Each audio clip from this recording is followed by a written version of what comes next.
ভাই ক্রিকেটাররা মাঠে যতই ভালো খেলুক আর যতই টেকনিক্যালি স্ট্রং হোক বা তার স্কিল এবং পোটেনশিয়াল যতই থাকুক, ক্রিকেটের কমেন্টেটররা যদি ওই প্লেয়ার সম্পর্কে ভালোভাবে না জানে বা ভালোভাবে তার যে ট্যালেন্ট বা পোটেনশিয়াল বা তার হিস্টোরিক্যাল ব্যাকগ্রাউন্ড যদিও অন এয়ার না কয়, যেটা আমরা কমন পাবলিক জানতে পারি, তাহলে সেই কমেন্টেটরের কোনো ভ্যালুই নাই।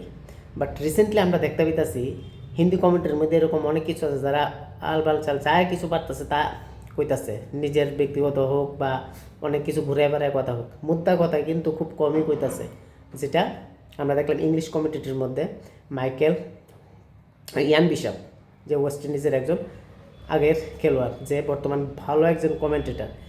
ইন্ডিয়ার প্লেয়ারের এমন কোনো ব্যাকগ্রাউন্ড বাদ নাই, যে অ্যানালাইসিস বাদ নাই সে করে না, এটা ডেবিউটার হোক বা তার প্রেজেন্ট খেলার হোক বা অন্য যে কোনো নতুন প্লেয়ার হোক বা পুরানো প্লেয়ার হোক, প্রত্যেকটা ডিটেলস কিন্তু ইয়ান বিশপ ভালো করে তুলে ধরে অন এয়ারের মধ্যে। সে যখন প্লেয়ারটা যখন খেলতে হয়, আইদার এটা ব্যাটার হোক, বলার হোক বা ফিল্ডার হোক, এটা ইন্ডিয়ান হোক বা ফরেন প্লেয়ার হোক।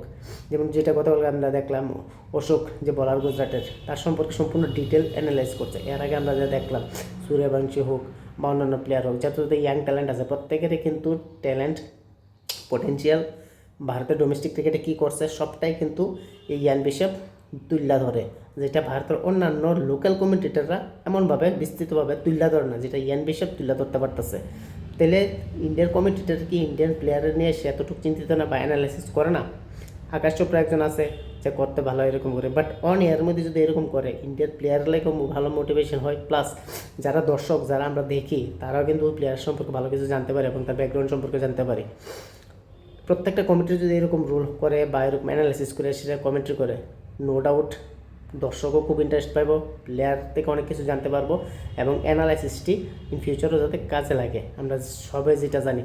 এবং স্যার পোটেনশিয়াল ওয়াইজ যদি অ্যানালাইসিস করে সেই প্লেয়ারটারও কিন্তু আমরা সম্পর্কে অনেক কিছু জানতে পারি। যাই হোক, ইয়ান বিশপ এরকম করতেছে, ভেরি গুড। বাদ বাকি কমিটিরও হয়তো তার থেকে দেখে এরকম করব, যেটা এটা তাদের কর্তব্যের মধ্যে পড়ে বা ডিউটির মধ্যে পড়ে।